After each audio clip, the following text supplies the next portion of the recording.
Listo. Bien, chicos, habiendo enviado el pretest de lo que es el tema de tejido conectivo 1, vamos a adentrarnos ya en esta segunda porción que viene a ser la semana 2. Y para esto es importante indicar el índice. Es importante que siempre manejen esto porque solo así van a poder ver, ¿no?, qué es lo que está componiendo a tal tejido, cuáles son las células que abundan más, y así no estén como que cruzando información, ¿no? Ejemplo, si es un condrocito en cuanto a cartílago, no lo confundan con un osteocito, ya ha pasado. Entonces, tengan cuidado con eso. Las características propias de lo que es el tejido conectivo, los componentes, tanto celular y tanto la matriz extracelular. Dentro de células, lo habrán escuchado, son aquellos que se manejan en dos grupos, los residentes y los no residentes, migrantes o transitores. La matriz extracelular va a tener su porción morfa y amorfa. ¿Qué quiere decir la porción morfa? Que tiene una forma. En este caso vienen a ser las fibras. En cambio hay una porción amorfa, que no tiene una forma ya predestinada, que viene a ser la sustancia fundamental, que no es igual al líquido intersticial. Vamos a explicarlo también con su definición más adelantito. Entonces, la clasificación también de este tipo de tejido conectivo, y vamos a cerrar con lo que es tejido adiposo, ya que es un tema también bastante corto, dando su origen y su clasificación. Entonces, tengo esta pizarrita donde vamos a ir como que tratando de comentar un poco acerca de esta clasificación. Quiero ver si pinta bien esto. Listo. Entonces, teniendo esto, vamos a ir a por ello. Listo. Para tener, ¿no?, una pequeña vista, lo que recomiendo también es, bueno, en este caso, hacer gráficos, ya sea como mapa mental, para que al menos tengan, ¿no?, un poquito de todo, y ya teniendo como subtítulo en su mapa, puedan como que ir recordando las definiciones de cada uno de estos elementos, sea célula, sea algún tipo de tejido, o sea no sé, alguna sustancia que esta célula esté expulsando. Entonces, vamos, ¿no? En este caso, tenemos al tejido conectivo. ¿Qué me dice el tejido conectivo? Que tiene ciertas características que vamos a ir como que haciéndole la comparación a tejido epitelial. En este caso, recuerden que tejido epitelial tenía origen en 3 hojas plastodérmicas. En este caso, solo el tejido conectivo va a tener como origen embrionario a lo que viene a ser el mesodermo. Teniendo ese origen, su función principal viene a ser la de sostén. Lo vamos a encontrar a este tejido conectivo ya especializado la siguiente semana, pero como principal, así de manera general, es el sostén. Va a presentar lo que viene a ser una matriz extracelular abundante. El de ahí que vamos a ver como si tuviera solamente fibras y sus células no están juntas, ¿no? Que es algo que es diferente a lo que es tejido epitelial. Y luego tenemos la porción de lo que viene a ser sus componentes, que van a estar, bueno, ya mencioné creo un poco en el índice, compuestas por lo que es la porción celular y la porción de la matriz extracelular. Teniendo las características, podemos irnos ya a los componentes, que vendría a ser el segundo punto. Componentes. Estos van a tener su porción celular y su porción matriz extracelular. Entonces, es importante dentro de las células encontrar a dos grupos. Las que son residentes, aquellas que se van a mantener en el tejido, es fundamental que éstas se queden porque son prácticamente como las células madre que van a ir desarrollando a otras. Entonces, en estas residentes encontramos a las células mesenquimales. En los mesenquimales también encontramos a lo que son los fibroblastos. Hablamos un poco de ellos en lo que es tejido epitelial, ¿no? También están los pericitos, que van a tener también bastante importancia en lo que es la regulación de lo que son los vasos sanguíneos, ¿no? Aligerando quizás la presión que se está aumentando o disminuyendo. Los adipocitos, que de esto me parece interesante que le den, ¿no?, una lectura en lo que es seminario. No sé si este ciclo habrá sido igual, pero se trataba de indicarnos un poco de su diferencia entre lo que es un adipocito y el tipo pardo o blanco, ¿no? Luego, terminando ya con los residentes, podemos irnos a los que se podría decir de que se mueven, ¿no? Las no residentes o las que están buscando, ¿no?, cualquier estímulo, cualquier cosa que haya podido ingresar para poder actuar. Entonces, en este caso tenemos a los leucocitos y dentro de los leucocitos se va a dividir incluso en dos porciones, lo que vienen a ser los granulocitos. Los granulocitos, uy, se rayó la tableta, ya. Granulocitos y los no agranulocitos o agranulocitos, ¿no? Estos son términos que, así, aunque no lo crean, vienen. Y simplemente preguntan, ¿no?, ¿cuáles son parte de los no granulocitos o agranulocitos? Entonces, en granulocitos vamos a encontrar a los neutrófilos, eosinófilos y también a los basófilos. Este grupo bueno, antes de eso, vamos a terminar acá. A granulocitos encontramos a los monocitos y también a los linfocitos. Entonces, este grupo, sobre todo de granulocitos y agranulocitos, van a tener su porción especial en lo que es tejido sanguíneo. Entonces, ahí los vamos a presentar mejor, vamos a ver sus características de la mejor manera. Entonces, cerrando con los leucocitos, encontramos a las células plasmáticas,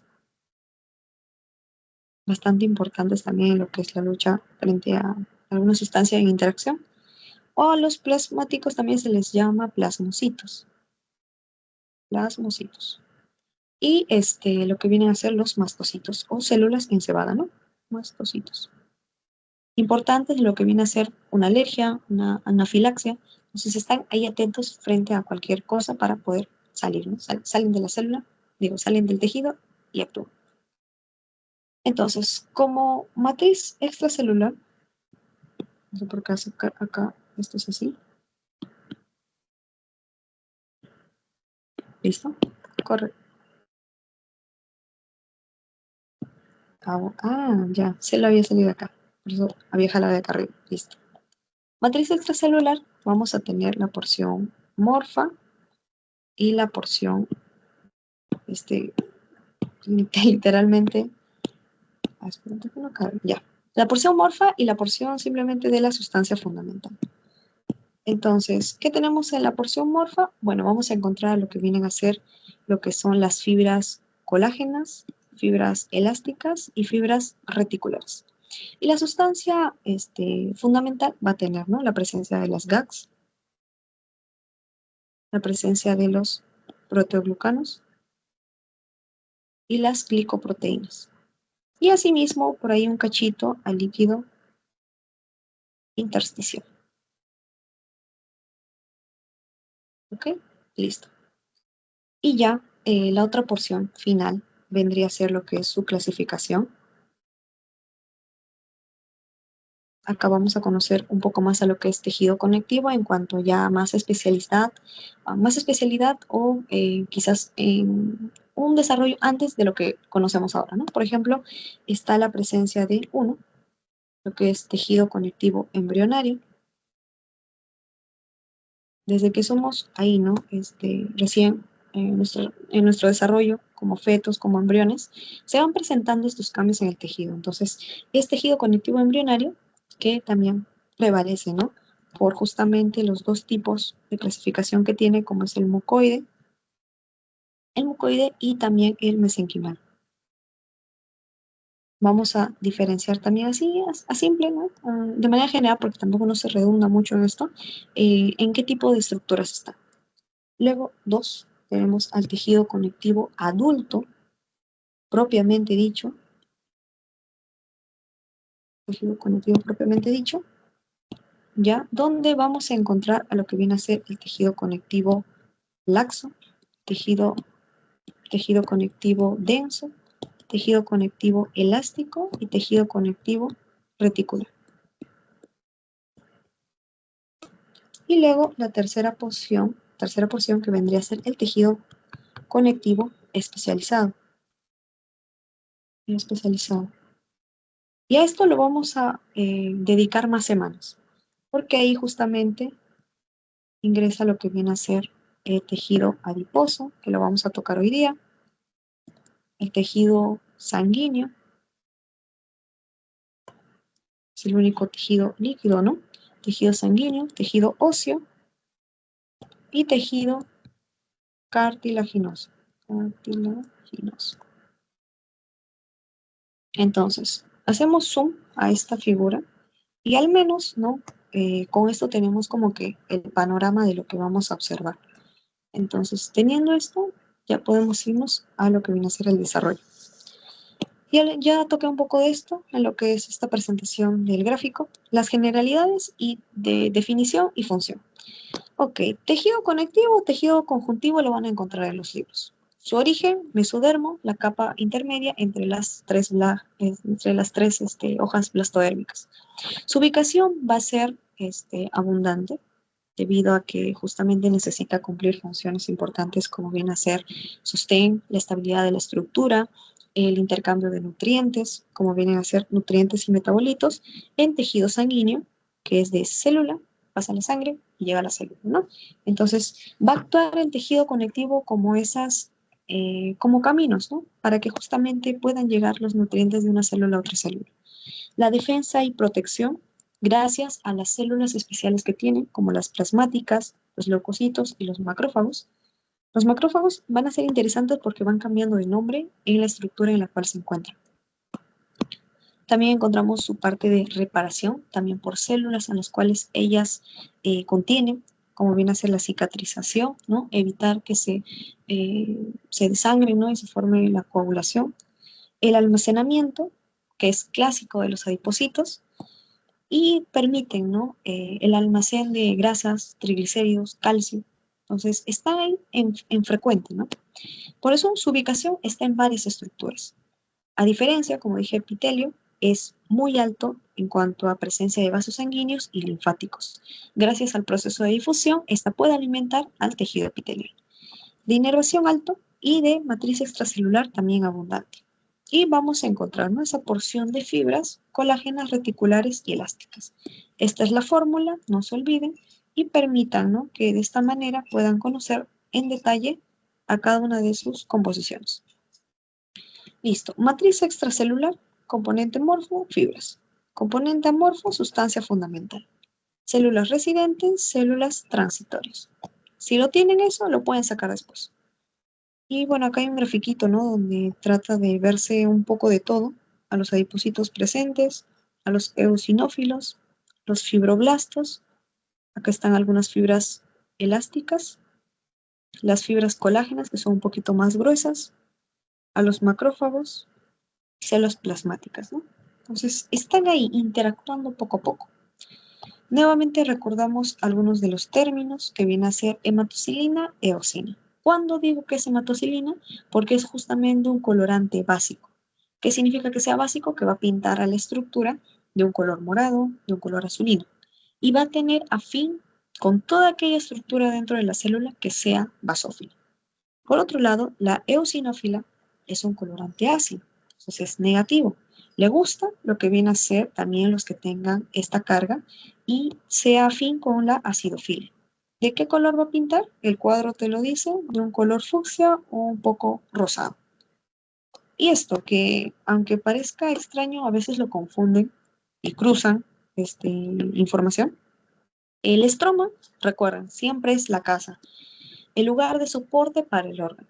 El parénquima es lo que contiene este órgano y es donde justamente se van a encontrar las células y todas esas estructuras. Asócienlo a un trabajador que va a una empresa y va, ¿no? Funcionando para que justamente el órgano en conjunto, porque estroma más parénquima me da órgano. Tengamos, ¿no? De esta manera estas dos porciones para permitir su función. Ya vimos esto, así que nos vamos a meter de lleno a las células. Esta es una tabla que estaba ahí, ¿no? Mencionando su doctor. Menciona a sus residentes, mesenquimales, fibroblastos, pericitos y adipocitos, inmigrantes a la plasmática mastocitos o cebada, macrófagos y leucocitos. Es importante también que desde ahora ustedes vayan definiendo los tipos de célula en cuanto a su tamaño, en cuanto a su forma, su función y otros nombres que puedan ir presentando. Entonces, cuando se menciona redonda, por ejemplo, tenemos a los pericitos, elípticas, como las bacterias, ¿no? Las estrelladas, lo vamos a ver bastante en el sistema nervioso, las prismáticas en tejido epitelial, lo que viene a ser el tracto respiratorio, las fusiformes, vamos a verlas en lo que es tejido muscular, las aplanadas, un poco como los glóbulos rojos. Entonces, vamos de lleno. Células residentes, como primer ejemplo, las células mesenquimales. Vean a esta célula como Barbie. Literalmente quiere o tiene la posibilidad de transformarse, de convertirse en una célula que él desee, ¿no? En este caso, puede variar en cuanto a su potencia de transformación, siendo multipotencial o pluripotencial. Recuerden, las pluripotentes son las que tienen mayor diversidad en cambio de célula. Las multipotentes pueden ser dentro de un grupo, de un mismo grupo de células o de un mismo linaje, diferenciarse, ¿no? Por ejemplo, estamos en pluripotencial. Una célula se acerca y dice, quiero ser parte del sistema nervioso. Porque tengo la capacidad pluripotencial, me transformo en una célula nerviosa. Pero ya siendo, por ejemplo, de este linaje, no puede irse, ¿no? Siendo multipotencial, ya este es el otro término, a ser una célula del hígado, un hepatocito o una célula del tracto digestivo. Puede ir cambiando solamente ya en su linaje, que vendría a ser, ok, si no quiero ser célula de Schwann, puedo ser quizás un astrocito o una microglia, pero todo dentro del mismo linaje.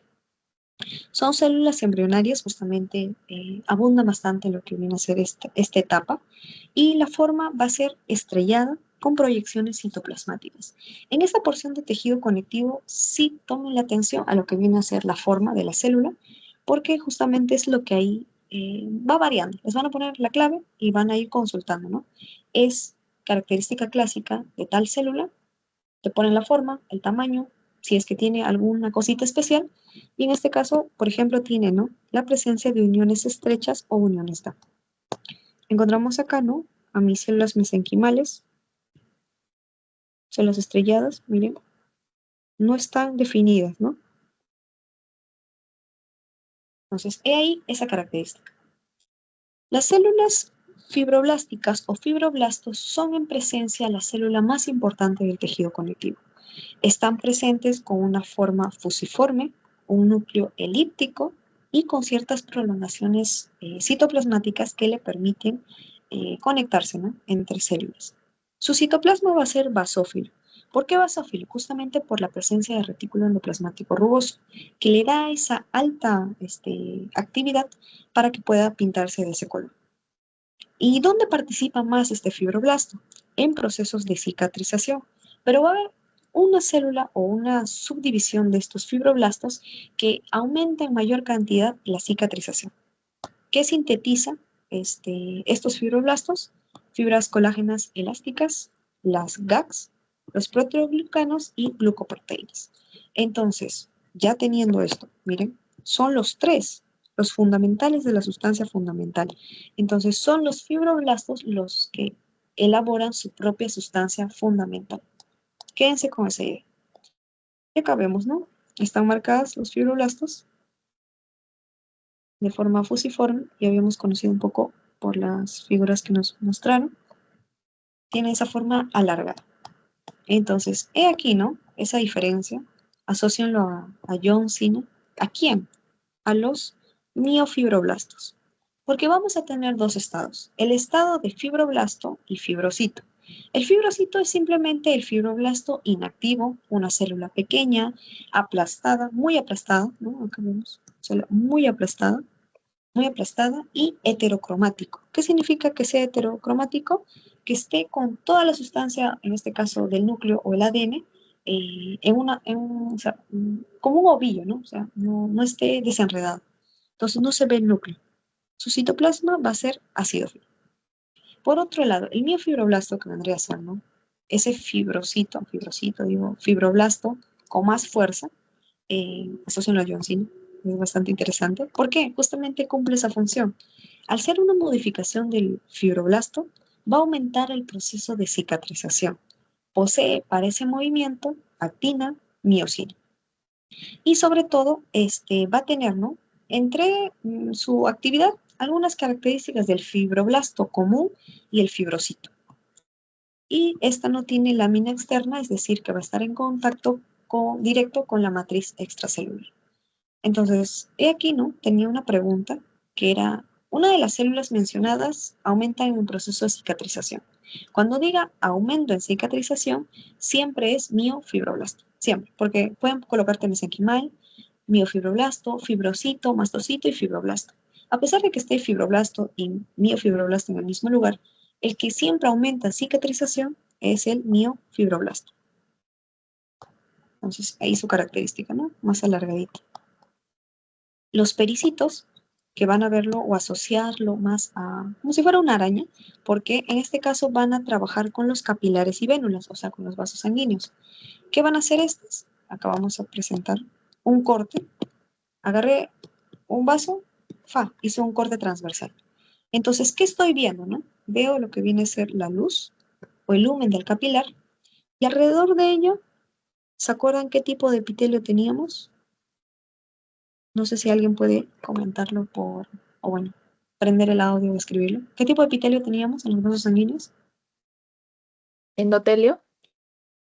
Correcto. Es un endotelio. Entonces, es un tipo de epitelio simple plano. Entonces, se dan cuenta, ya van uniéndose, ¿no? Los tipos de tejido. Entonces, tenemos la luz, tenemos el endotelio, y ahí justo se va a ir a abrazar, o sea, va a abrazar prácticamente, ¿no? Un poquito más oscuro, va a abrazar acá en este color un poco naranja, el pericito. Entonces, lo abraza. Y recién después del pericito encontramos a la membrana basal, que va a estar en comunicación con lo que es el tejido conectivo. Entonces, ¿para qué me sirve, no? Que el pericito esté presente ahí, está residente, recuerden, esta no se va a mover. ¿Por qué tiene que estar el pericito acá? Porque justamente al tener dentro de su composición actina, miocina y troponina, características fundamentales del movimiento, van a favorecer la capacidad contráctil. Entonces, si es que estamos necesitando cuidar quizás nuestra temperatura, se vasoconstruye, ¿no? O sea, se cierran los vasos. Pero si estoy con bastante calor, vasodilato. Entonces el pericito estira el brazo, o sea, se podría decir así, se estira, entonces permite el ingreso de lo que viene a ser el flujo sanguíneo. Entonces, ¿se puede diferenciar este pericito? Sí, sí puede, en célula endotelial, en fibroblasto o en célula muscular.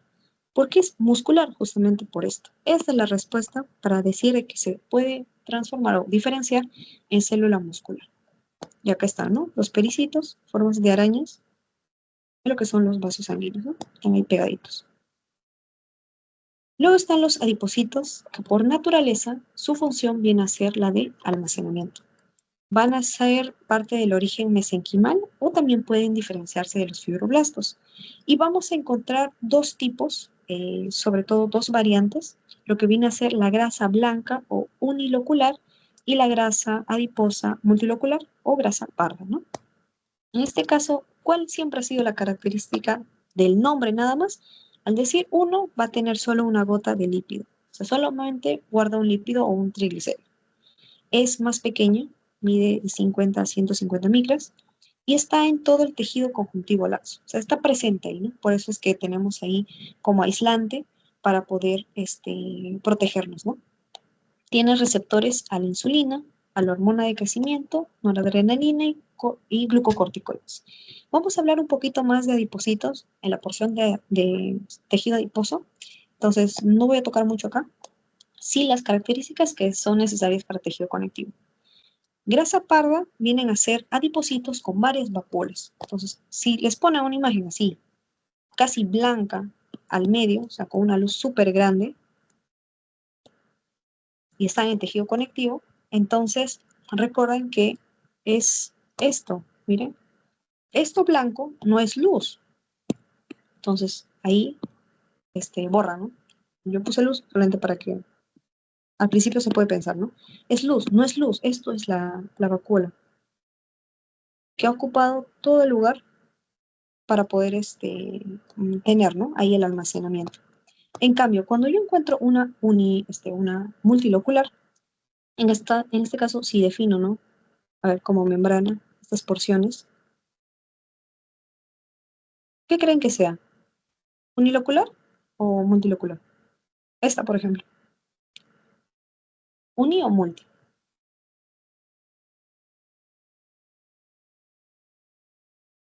¿Qué creen que sea? ¿Uni o multi? Lo veo blanco. Ujú, multi.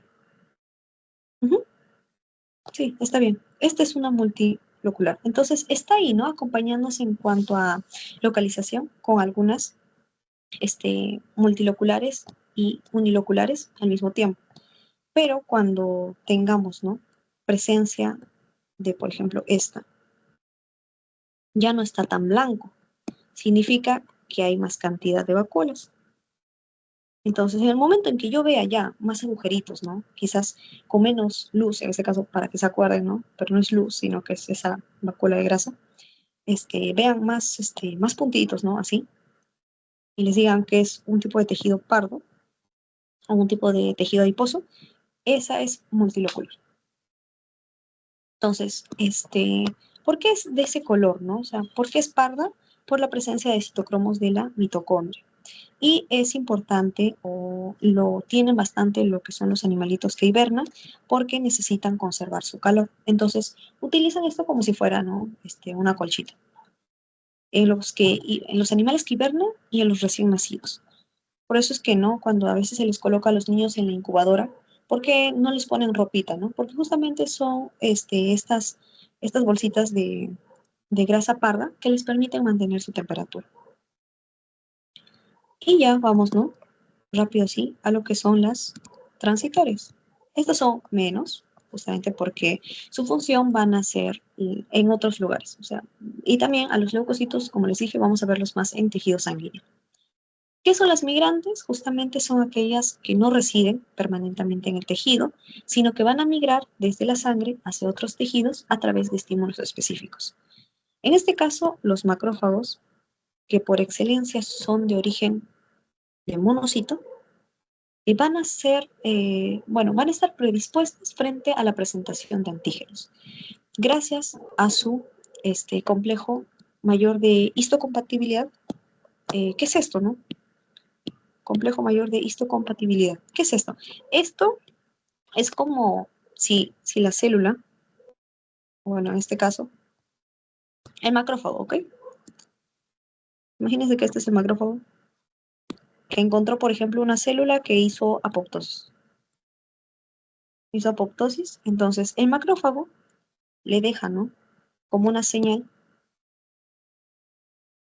por este complejo y actúa como un cartel que dice, oye, encontré algo, encontré esto y quiero que te la comas. Entonces, el macrófago, ¿no? En este caso, que solamente ha habido colocar su cartel para saber si era o no una célula que estaba dañada o no, detecta, ¿no? Ah, ya, el cartel está bien, entonces, ¡fa! Se la engulle. Y así, de esta manera, el macrófago, ¿no? Va trabajando afuera para que justamente encuentre esas cosas. Luego, otra función que también tiene viene a ser la de presentación de antígeno al linfocito T. Entonces, en este caso, por tener también este cartel, ¿no? De brindarle este cartel para detectar células, le dice o llama al linfocito T, le dice, oye, ¿sabes qué? Yo no puedo atacarlo porque, no sé, es un parásito, ¿no? Que está viniendo a comer, ¿no? Esta es una célula. Solamente, por ejemplo, acá, en esto, histocompatibilidad permitía, ¿no? Detectar a células que estaban dañadas. Pero imagínense que fuera un parásito, ¿no? Un parásito está buscando comerse células. Entonces le dice, mira, ¿sabes qué? No puedo atacarlo, pero por este mensaje que te he dejado, quiero presentarte a este parásito. ¿Puedes comértelo? Viene y en este caso el linfocito no se lo va a comer, pero sí lo va a atacar. Por tanto, presenta pseudópodos, porque justamente son esos falsos pies que le van a permitir engullir, ¿no? Y van a permitir comérselo. Por otro lado, en este caso, si este macrófago es muy pequeño para que pueda atacar a lo que es el parásito o la bacteria. Entonces, ¿qué puede hacer? Se une con otros macrófagos y me forman una célula multinuclear. Una célula multinuclear con núcleo eosinófilo. Bueno, esto es ya extra. Lo importante es esto. Me forma una célula multinuclear y va a recibir el nombre de célula gigante de cuerpo extraño. ¿Qué significa una célula gigante a cuerpo extraño? Que son un conjunto de macrófagos que se han unido para poder atacar alguna sustancia extraña porque es muy grande. Entonces, como solitos no podían, se unieron y ya más grande pues, lo pueden atacar, ¿no? Tiene o produce citocinas como la interleuquina 1, que ayuda a activar a los linfocitos helper, el factor de necrosis tumoral, que ayuda o es un mediador para antiinflamatorio y pertenece al sistema fagocitario mononuclear. Entonces, algo característico de estos macrófagos es que van cambiando de nombre. Y fue una pregunta de un seminario que tuve hace 2 semanas acerca de, o sea, ¿qué son las microglías, no? Estábamos hablando acerca de lo que es el efecto del síndrome de Parkinson con lo que es la microbiota. Y ahí preguntaron, ¿no? ¿Qué es la microbiota? La microbiota, digo, ¿qué es la microglía? Y es nada más que un macrófago, pero que se ha especializado en el sistema nervioso central.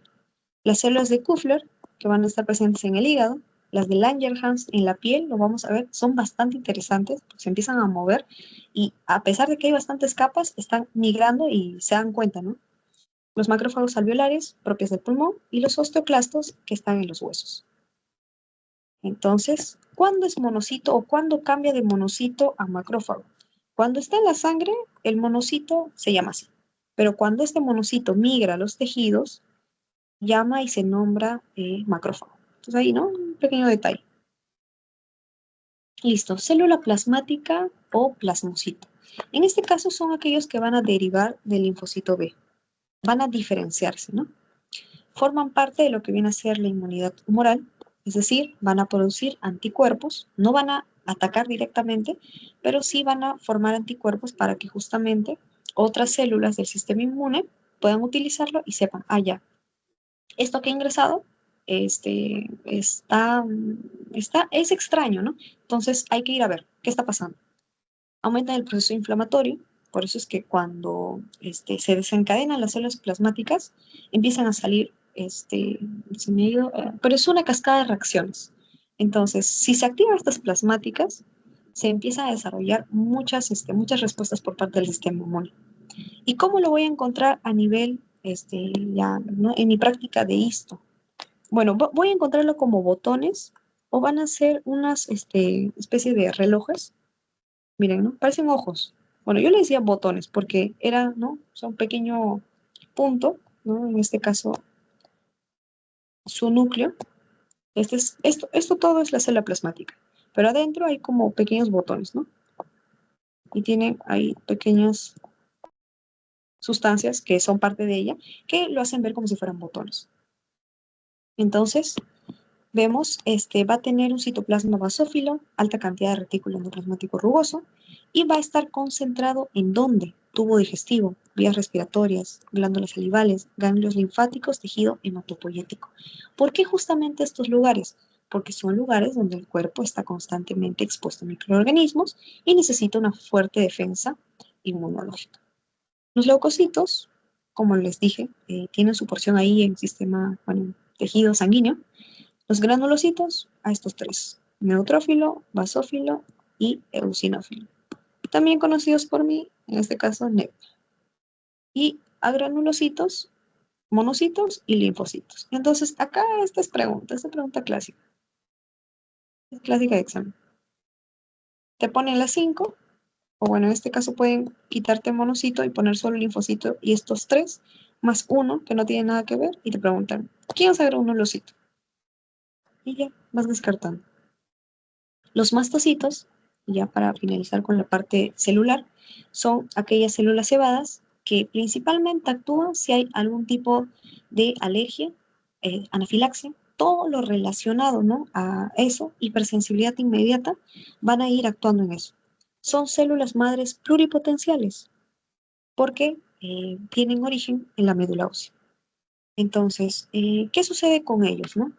Estos justamente mastocitos van a tener características, por ejemplo, circulan en sangre y van a parecer monocitos. O sea, el monocito, ¿recuerdan? Se parecía a un macrófago, o bueno, se convierte en un macrófago al entrar a sangre. Pero estos son diferentes a los monocitos porque van a verlos en el laboratorio, muchos más grandes, con sus gránulos tapando al núcleo. Acá, por ejemplo, vemos acá, ¿no? Una célula normal debería estar pintada con su núcleo, ¿no? Pero en este caso, estas granulaciones que tienen tapan al núcleo y parece como si estuviera llena de algo, ¿no? Esta es fácil de identificarla porque justamente no se nota su núcleo, solamente parece como si fuera una masita de, no sé, se me ha ido el nombre ahorita, pero tiene una relación con algo. Entonces, no se le ve el núcleo, es como si se estuviera deshaciendo, ¿verdad? Es como si se estuviera desintegrando. ¿Y qué cosa contienen esos gránulos, no? ¿Por qué son importantes, Yel?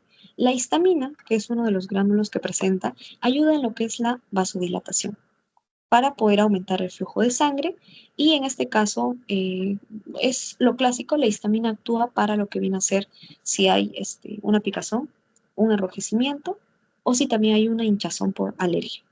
El factor quimiotáctico, en otros casos, es como un GPS, va a traer otras células, como son los eosinófilos, neutrófilos y monocitos, a la zona en donde se está inflamando. Luego está la heparina, que es un anticoagulante. ¿Qué significa que sea anticoagulante? Que evita que la sangre forme coágulos en la zona inflamada. Y vamos a tener presencia de mediadores primarios. Estos mediadores o estas primeras señales se almacenan en los gránulos y los mediadores secundarios se producen cuando recién la célula cebada se haya podido activar. O sea, estos mediadores primarios existen, ¿no? La célula cebada está tranquila y ella simplemente va liberando sus gránulos, que vienen a ser estos, ¿no? Así, de chill, ¿no? O sea, si es que hay algo, ¿no? Pero cuando esta se activa, literalmente ya hay una inflamación, entonces se activan los mediadores secundarios. Entonces empiezan a aumentar otras cantidades y otras sustancias, como vienen a ser las prostaglandinas, que aumentan la inflamación, causan dolor y fiebre, ¿no? Si es que hay algún acontecimiento. Y los leucotrienos que provocan la vasoconstricción, por ejemplo, cuando hay asma, y aumentan la permeabilidad vascular. Y bueno, acá no, en detalle, no lo olviden, trabaja con lo que viene a ser receptores de inmunoglobulina E. Es así. ¿Recuerdan, recuerdan? Esta es una de las células también bastante preguntadas. Entonces, el de ahí, ¿por qué no? Se menciona a todos sus gránulos. Y ya nos vamos a lo que es la porción de la matriz extracelular, sus componentes morfo o fibras. Bien, esto antes no se mencionaba porque aumentó, ¿no?, en la teoría, acerca del tipo de colágeno fibrilar y no fibrilar. En este caso vamos a encontrar, solamente así para mencionarlo, no es tan rebuscado, o sea, no le tengan miedo a este cuadro. Las fibrilares, como tal, sí se mencionan, ¿no? Algunas en sus ejemplos. La tipo 1, por ejemplo, ayuda, en este caso, resiste la tensión. La célula que lo sintetiza, acá lo dejé para que ustedes puedan verlo, lo subrayado. Tipo 1, célula que lo sintetiza principalmente fibroblasto. Función, resiste la tensión. ¿Y dónde lo localizo? En tendón. Así, directo. Fibra tipo 2. En este caso, los condroblastos, vamos a encontrarlo en cartílago, resiste también a la presión. Esta es tensión, ¿ok? Esa es la presión. Si es que hay algo que está ahí, ¿no? O sea, no sé, estoy sujetando los libros, lo que me está permitiendo sujetar, o sea, muchos libros, vendrían a ser estos condroblastos, ¿no? Que sintetizan el tipo fibrilar 2. El tipo 3, sobre todo en célula reticular, y se localiza en el vaso y en el hígado. La 4, en células epiteliales, ¿recuerdan? En la lámina densa. ¿Recuerdan eso? Lo mencionamos hace un rato nada más. Y ya. Las no fibrilares ya son un poquito más, en este caso, no son tanto de fuerza o de tensión, pero sí ayudan, por ejemplo, a mantener en constancia las fibras. sea, mientras las fibrilares se encargan de mantener o de favorecer lo que es el sostén por parte del tejido conectivo, las no fibrilares son estructuras que ayudan a mantener la estructura como tal. Entonces, encontramos a la C-facit, que viene a ser, que ayuda solo a organizar las fibras, o sea, son fibras que ayudan a organizar otras fibras. Las de cadena corta forman redes, las de membrana basal ayudan a crear las mallas en la lámina basal, las MASIT ayudan a unir células y matriz, y otros como la no fibrilar 6 y la 7 ayudan a formar fibrillas de anclaje. O sea, no se les da tanta importancia a esto porque justamente o sea, solamente ayudan a sujetar fibras, pero a las fibrilares sí, porque están presentes en varias partes del cuerpo. Entonces, se localizan, se redistribuyen y ahí, ¿no? Una pregunta rata. ¿Qué tipo de molecular encontramos en las células epidérmicas? La 7. Entonces, sí, este cuadrito sí, revísenlo, traten de profundizarlo, háganle alguna mnemotecnia y lo pueden pegar, ¿no? En su habitación para que puedan ir recordando. Listo, ahora sí, vamos a fibras colágenas, son 3 de las que vamos a hablar, la colágena, la reticular y la elástica.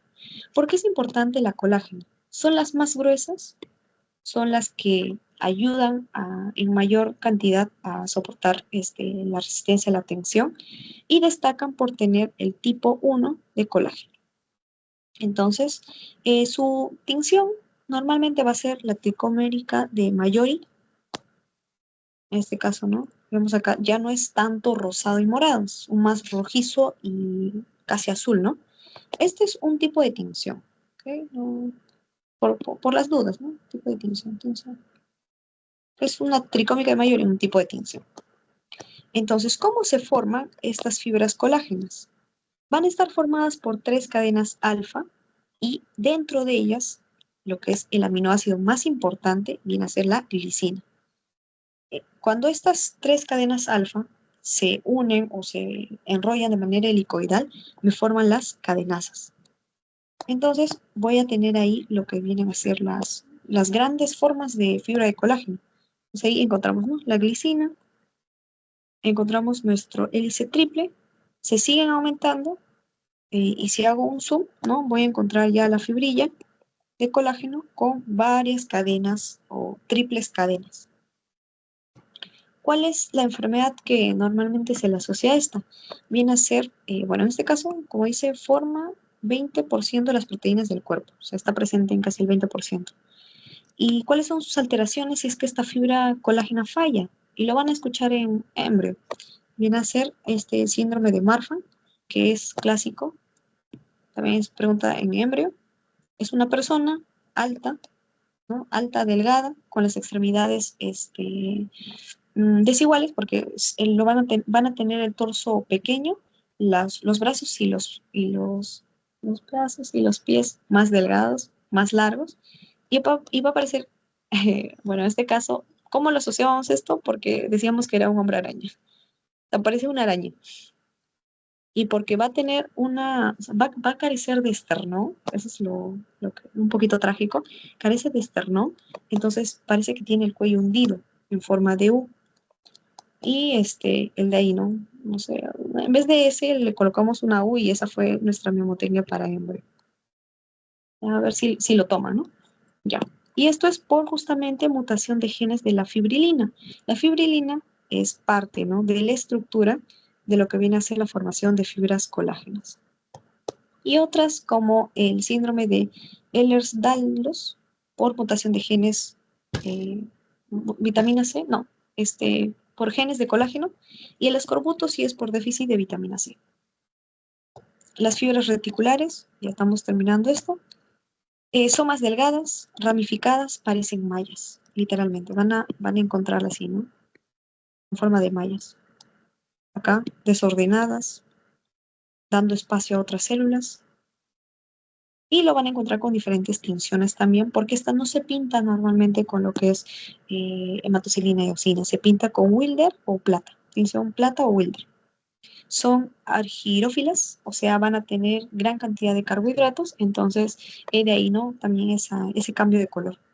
¿Y qué es lo que abunda acá? El colágeno tipo 3. Acuérdense, colágeno tipo 1, colágenos y fibras reticulares, colágeno tipo 3. Fibras elásticas, estas también son bastante importantes porque es gracias a estas que nosotros podemos realizar la expiración y la inspiración, porque justamente órganos como vienen a ser los pulmones, lo que viene a ser, bueno, más que nada los pulmones tienen esa capacidad de, bueno, llenarse, ¿no? De expandirse con el oxígeno y de expirar y liberar ese oxígeno para retornar a su tamaño original. Y gracias a que tiene fibras elásticas. Esta fue justamente una pregunta en Fisio 2. Fue muy bonito ese examen. Entonces, tenía esto ya, ¿no? Acerca de las fibras elásticas. ¿Cómo son? Son paralelas, tienen la función de tracción, son capaces de recuperar su forma. Y van a pintarse normalmente con orceína, así que lo va a pintar a las fibras de un color negro. Y si es resorcina fucsina, los va a pintar de un color mucho más magenta. Entonces, acá tengo tres proteínas importantes. Esta también vino así de rata en el examen de histo, recuerdo. Esta sí no la llegué a sacar porque era ya un poquito rebuscado. O sea, bueno, ahí en la tabla, no recuerdo muy bien si esto está presentado en una tabla, pero si es así, estaban, ¿no? En las listas. Entonces, vamos a encontrar a la proelastina, la fibrilina 1 y 2 y la fibulina 1. ¿Por qué es importante? Mire, para que una fibra elástica se forme, es necesario tener primero como base a la fibrilina 1. La fibrilina 1 va a ser como que tu base, ¿no?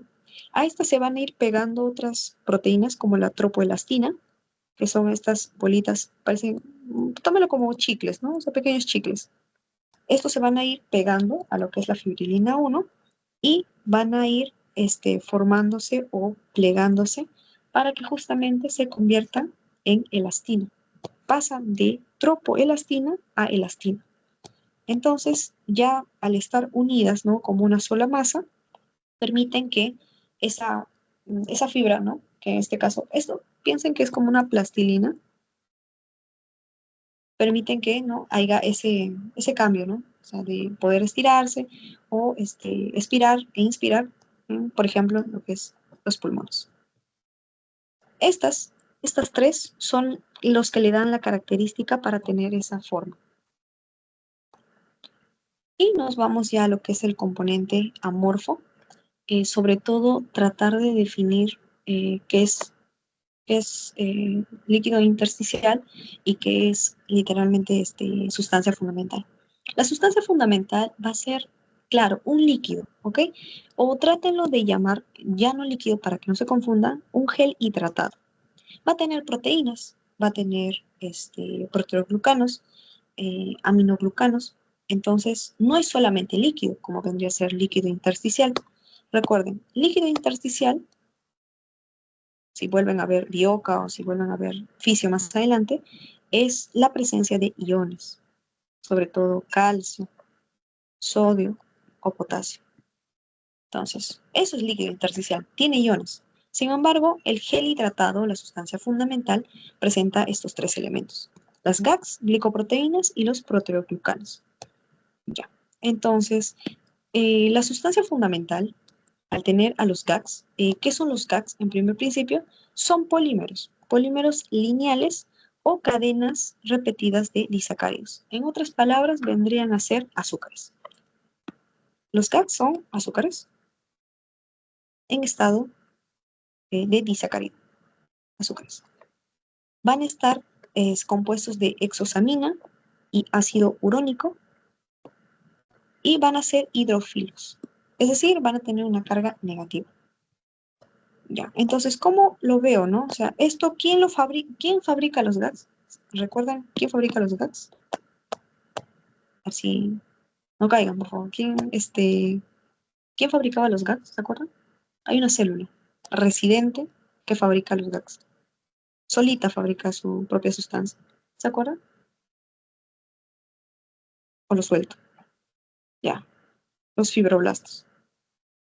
Son los fibroblastos los que elaboran a estos gags. Entonces, ¿cómo lo voy a ver, no? O sea, digamos, si yo utilizo mi grafiquito, estas líneas o estos pelitos que parecen formar unas escobillas son los gags. Entonces, por ejemplo, acá estos están pegados a ácido hialurónico, pero en principio los pelitos vendrían a ser los gags. Son líneas o polímeros lineales de azúcar o disacárido. Cuando estos se unen, o sea, tengo un grupo de gags, ya formo una pequeña escobilla, lo llamo proteoglicano. Entonces, a veces como que era, ¿no? Tengo 3 grupos, ¿cómo nace cada uno? No, o sea, las gags, y yo lo entendí recién, las gags, un grupo de gags me forman proteoglicanos. Y será mucho más rápido reconocerlo, ¿no? Para no confundirnos. Entonces, podemos encontrar a los gags y ácido hialurónico en tipos, o bueno, la suma de gags y ácido hialurónico puede darme agrécano, que va a estar presente en cartílago, sobre todo para lo que viene a ser, claro, o sea, ayuda a lubricar, ¿ok? En cartílago ayuda a lubricar, como sindecano o versicano. Y las glicoproteínas ayudan o intervienen en la adhesión celular a los componentes de la matriz extracelular. O sea, es gracias a las glicoproteínas que las células que estaban ahí sueltas, ¿no? Las residentes, por ejemplo, se queden en su mismo lugar para que no sean liberadas o sueltas, ¿no? Y esta tablita, que también, por favor, mírenla, es importante, porque acá, sí traen preguntas ratas. Entonces, ¿qué encuentran, no? Por ejemplo, glucosaminoglucanos más abundantes. El ácido hialurónico lo van a encontrar en lo que es cartílago. El condroitin sulfato también en cartílago. Heparan sulfato, queratan sulfato, cartílago acá, pero heparan sulfato lo van a encontrar en arterias pulmonares. Entonces, quizás para acordarse, todos los que terminen en sulfato, bueno, pero recuerden, condroitin, heparan y queratán van a ser GAGs o glucosaminoglucanos. Y ya, esta es la porción final. Acá solamente se mencionan de manera general algunas características. Clasificación del tejido conectivo por embrionario, por adulto y especializado. Estas las pasamos así al flash. No vamos a mencionar sanguíneo, óseo ni cartilaginoso. Vamos a irnos a esta. Tiene su porción más abajito. Entonces solo nos vamos a embrionario. Según el predominio justamente de elementos, estos van a llamarse de esa manera. El tejido conectivo embrionario, ya acá empezamos con la mezcla de células que hemos mencionado con anterioridad. ¿Qué tipo de células creen que tenga? O sea, es tejido conectivo embrionario. ¿Qué tipo de célula residente creen que pueda abundar, ¿no? En este tipo de tejido? Ah, bueno, acá ya estaba suelto. Pequeña trampa, listo. Sí, células mesenquimales. ¿Dónde van a estar presentes? En mayor cantidad en embriones. Porque recuerden que las mesenquimales eran como Barbie, ¿no? O sea, querían ser lo que querían ser. También van a estar en la pulpa dentaria, cuando una persona ya está adulta. Entonces vemos acá, van a compartir justamente esa misma estructura. Van a ser estrelladas, porque son células mesenquimales. Listo. Ahora, la otra tipo que viene a ser tejido conectivo embrionario del tipo mucoide está presente sobre todo en lo que es gelatina de Wharton. Y esta fue una pregunta. ¿Dónde abunda el ácido hialurónico? La mayor cantidad, ¿no? Donde también es, o bueno, la estructura que tiene gran cantidad de ácido hialurónico viene a ser la gelatina de Wharton. ¿Y qué es la gelatina de Wharton? Justamente cuando tú cortas el, este, el cordón umbilical, ¿no? De manera transversal, vas a encontrarte esto, ¿ya? ¿No? Arterias y venas. En este caso, lo que esté rodeando a las arterias y venas viene a ser tu gelatina de Wharton. Esa es la gelatina de Wharton. Entonces, cuando tengan su práctica de embrio, ¿no? Con las placentas, traten de verlo, revísenlo y se van a dar cuenta, ¿no? Tiene esa estructura, esa consistencia. Justamente es gelatinoso, tiene fibras colágenas delgadas y las fibras, o bueno, en este caso, las células van a ser estrelladas. Son fibroblastos jóvenes. Entonces están más delgados, ¿no? Y lo que acompaña son fibras, todo lo que está alrededor son fibras colágenas delgadas. Y ya nos vamos a lo que es el tejido conectivo propiamente dicho, adulto. Vamos a encontrar el laxo, o también conocido areolar, y el denso, que va a permitir darle resistencia. ¿De qué me sirve el areolar? O sea, para qué está ahí, no? Este permite el aislamiento. Y el denso, por otro lado, le va a brindar resistencia. Y es el denso quien se divide en irregular, bueno, acá borro la I, irregular. Irregular, irregular. Entonces, característica clásica, tejido areolar o laxo, mayor cantidad de fibras y menor cantidad de células.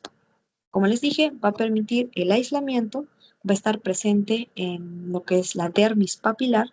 Lo vamos a encontrar esto cuando estemos realizando tegumentario, porque ahí vamos a explicar también por qué tenemos huellas digitales. Tiene una explicación justamente por la unión de epitelio, de epidermis y dermis. Sus fibras están representadas, bueno, están repartidas en misma proporción, o sea, tienen casi ahí las mismas cantidades de fibras. Y bueno, acá dice, no, las mucosas forman lámina propia. Tiene una lámina propia, tiene que tenerlo, ¿no? Porque ahí es justamente donde se va a sentar el tejido epitelial. El tejido conectivo adulto denso es a lo contrario, va a tener mayor cantidad de células y menor cantidad de fibras. Va a brindar resistencia y el colágeno que abunda en este tipo de tejido es el colágeno tipo 1. Tres cositas para poder diferenciar un denso irregular de un denso irregular.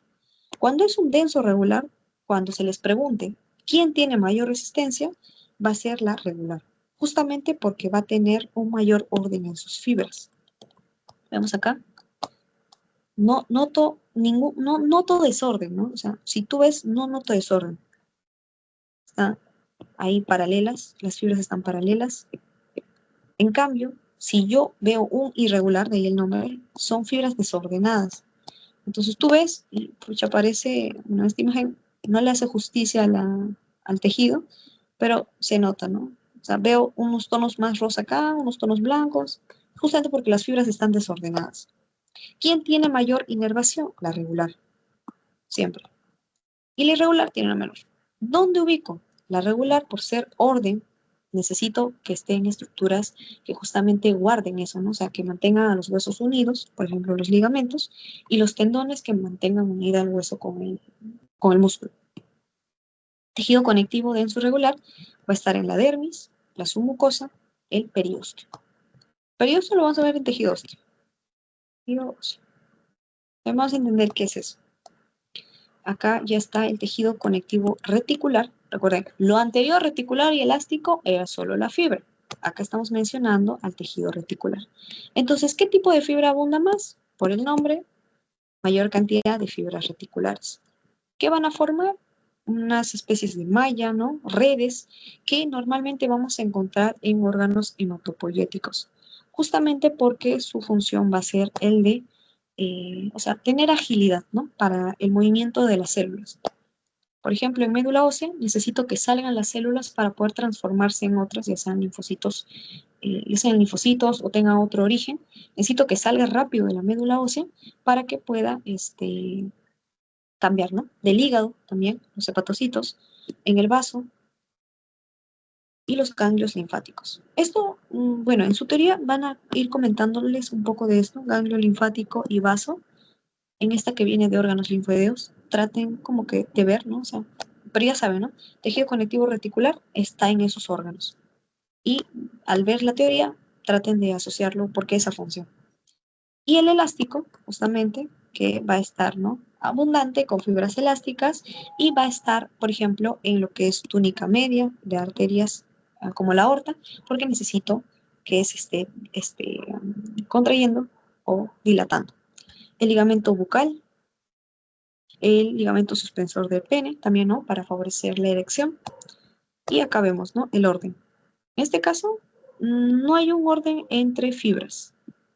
Lo que vamos a ver es como que un cruce, ¿no?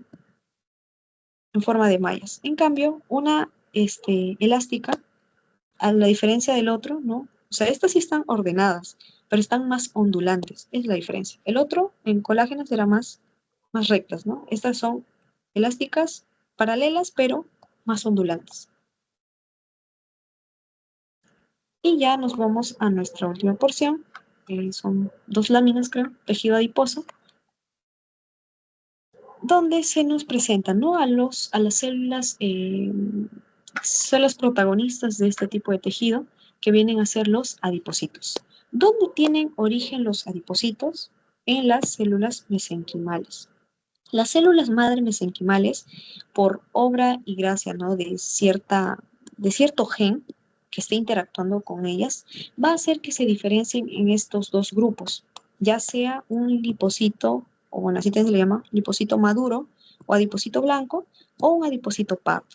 Entonces, miren todas las fases que pasa una célula madre mesenquimal hasta llegar a adipocito blanco. Y uno, que es un lipoblasto temprano, bueno, esto no le tengo mucha importancia a los nombres. Bueno, si quieren saber más, ya pues está acá. O sea, si quieren saber el origen, ¿no? El nombre del origen. Una célula madre mesenquimatosa pasa por muy pocas fases para llegar a adipocito pardo. Pero para ser un adipocito blanco, miren, tiene que pasar por todo esto. Pasar al lipoblasto temprano, lipoblasto intermedio, lipoblasto tardío, y ahí puede darse una diferenciación, ¿no? Este adipocito unilocular puede convertirse en multilocular y un multilocular puede pasar a ser unilocular. ¿Ya? Bien. Estas células son importantes porque van a tener este receptor de insulina. Receptores de insulina IGF-1. Son importantes porque justamente van a ayudar en la captación de glucosa y regulación del metabolismo. Y aquí están, ¿no? Sus características, esas que coloqué arriba, ¿no? Esta es de una sola gota, mide 50 a 150 micras, está en tejido conjuntivo laxo y tienen estos receptores. En multilocular son adipocitos con numerosas vacuolas, importante en animales que hibernan y recién nacidos. Yo siento que es esto lo importante en cuanto a su clasificación para poder ver disculpen, la coloración y las hormonas que secretan o la función que cumplen. Ya lo traje acá resumidito, espero que les pueda ayudar. El adipocito de grasa blanca unilocular va a utilizar un tipo de coloración no tricómica de Mayori, no plata, no hematocilina eosina. Va a usar un Sudan 4, que le va a dar un color naranja. Por ejemplo. ¿Ven? Color naranja. ¿Cuál es su función, no? En este caso va a ayudar lo que viene a ser actuar como una almohadilla amortiguadora del cuerpo, o sea, darle, ¿no? A nuestros órganos o a nuestras vísceras esa capita de grasa para que frente a golpes o frente a alguna lesión, al menos se proteja al órgano. Almacena triglicéridos, tiene alta actividad metabólica, genera energía, favorece, bueno, su interacción con la insulina y la prostaglandina, tomen en cuenta estas dos hormonas, ayudan al almacenamiento de triglicéridos. La acetilcolina, el glucagón, la adrenalina favorecen la liberación de triglicéridos. Entonces, mientras hay unas que favorecen el almacenamiento, hay otras que favorecen su liberación. Entonces, tomen esta en cuenta.